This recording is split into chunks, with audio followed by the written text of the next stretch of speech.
girl, back when the Cassie lawsuit came out, okay, where she alleged that Puff Daddy did a whole bunch of very horrible things, I didn't think it could get any worse. And then this happened. And today, I am going to read to you the complaint. It's probably going to be two parts, but trigger warning. And also, if you want to stop and go get you like some snacks and stuff and come back, then girl, go ahead and do it. Okay. I just want to say that everything in this lawsuit is alleged, and everybody is considered innocent until proven guilty in a court of law. Okay. I'm just going to read the introduction. This document is 67 pages long, so if you want to read the whole thing, then you can find it online. Okay. Plaintiff Janelle Grant is a former employee of WWE who was the victim of physical and emotional abuse, SA, and trafficking at WWE. Ms. Grant is filing this lawsuit not just to address her own suffering, but also to act for those who are afraid to speak out. WWE's billionaire founder and executive chairman, defendant Vincent K. McMahon, lived in a penthouse duplex in Ms. Grant's apartment building. The two met in March 2019 when Ms. Grant was dealing with profound grief and struggling financially after devoting years to around-the-clock caregiving. Her parents passed away. On top of that, she was unemployed and her family home was lost in her parents' bankruptcy. So here we have somebody who was going through a hard time, which made her very vulnerable, like the perfect prey for somebody who is a predator. After her family passed away, Ms. Grant dedicated herself to finding gainful employment. Neighbors in her building provided career advice and sought her assistance with personal events. Ms. Grant used these non-paying roles and volunteer work in community initiatives to build her resume. So she's created this support system. Everybody's trying to help her, and then in steps Vincent. The building's resident manager wanted to help. She messaged McMahon to ask whether he would talk to her, sharing that Ms. Grant had been through hardship and would do great things if given a fresh start. McMahon enthusiastically responded, "Hell yes." I mean, he was excited, like, oh my God, pray? Allegedly. McMahon befriended Ms. Grant, giving her hopes of a new life with promises of a yet-to-be-determined role at WWE. That was like the first red flag. That poor baby didn't see it. And showering her with attention and assurances, along with gifts like a VIP experience at WrestleMania. But what seemed like a dream in the spring of 2019 quickly became a nightmare. So basically, this man was love bombing her. As McMahon dangled career-making and life-changing promises in front of Ms. Grant, he demonstrated an increasing lack of boundaries. During several meetings that were ostensibly about a potential job at WWE, he greeted her in his drawers, touched her, repeatedly asked for hugs, where my hug at, and spent hours sharing intimate details about his personal life. McMahon warned Ms. Grant to keep their closeness a secret, lest rumors lead to public trouble, and added that while he protects loyal people, he had world-class legal resources on speed dial to deal with people who became a problem. Now, where do we see behavior like this? When you have P3DOs, when they're grooming children, and they say things like that.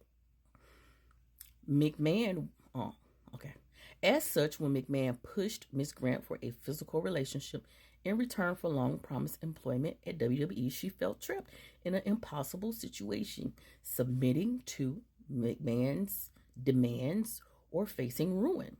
Ms. Grant feared she had everything to lose and faced negative consequences no matter what happened. And this is what happens when you do not have like a solid support system. She did not have family. She didn't have siblings. She had maybe people in her building, but she didn't have like a solid support system, people who were going to look out for her. After succumbing to the pressure for a physical relationship, Ms. Grant was slotted into an entry-level position as an administrator coordinator. It was just some shit they just made up. A position McMahon created for her in WWE's legal department. Like, it literally did not exist before that. Ms. Grant began working in her role on June 17th, 2019. Ms. Grant remained in that role with the exception of a temporary relocation to XFL Extreme Football League until McMahon verbally directed her to transfer to the Talent Relations Department, reporting to defendant John Laurinaitis on March 9th, 2021. During a conversation the same day, McMahon explained that her presence in the legal department was effectively delaying efforts to hire a new general counsel for the company. McMahon and Laurinaitis informed Ms. Grant that she would be promoted to Vice President of Operations in the Talent Relations Department, providing her with an organizational chart reflecting this decision. Now, they knew good and goddamn well that shit is goofy as hell, because how are you going to make somebody a VP who doesn't have a background in VPN or any type of like executive? Like, girl, anyway, let me continue. Shortly thereafter, they informed her that they needed her to begin at a lower level as a director, but promised her promotion to VP after a 12-month period. Despite Miss Grant's expressions of unhappiness and many attempts to end the sexual relationship, and while she came to understand that McMahon expected the relationship to continue as part of her employment, she had no idea how sordid it would become, nor how the psychological torture and the physical stuff would leave her feeling helpless, isolated, and trapped. It's so sad. In March 2020, McMahon began sharing photos and videos of Ms. Grant, including corn on the cob content that he recorded with other men, both inside and outside the company, including with members of the television production tech team, executives, producers, and a world-famous athlete and former UFC heavyweight champion with whom WWE was actively trying to sign to a new contract. And I absolutely know who they're talking about. And ultimately did sign that contract. Given McMahon's omnipotent position at WWE, coercion was inherent in his increasingly depraved demands. Specifically, while McMahon was CEO of WWE and Ms. Grant was employed as an entry-level coordinator in the legal department, McMahon recruited individuals to have relations with Ms. Grant and or with two of them, directed Ms. Grant to visit defendant Laurinaitis prior to the start of his workdays for encounters, and expected and directed Ms. Grant to engage in activity at the WWE headquarters, even during working hours. All this time, McMahon ordered Ms. Grant to keep their relationship secret, which is crazy to me, because you out here showing people her pictures and videos, and you running your goddamn mouth, and you telling everybody all of the crazy, depraved crap you have her doing, but you like, but shh, you gotta keep it a secret. Okay, where was I? All this time, McMahon ordered Ms. Grant to keep their relationship secret unless otherwise instructed, included lying to maintain whatever cover stories he fabricated. Also, let me mention that at this time, he's still married to his wife, Linda McMahon. They just had separate lives.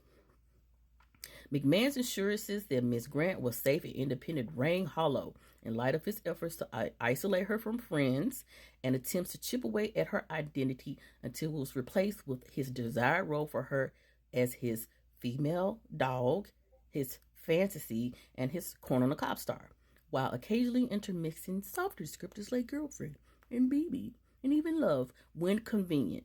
He exercised complete ownership and control over both her personal and professional lives. I'm going to pause right here, and then I'm going to go ahead and record part 2.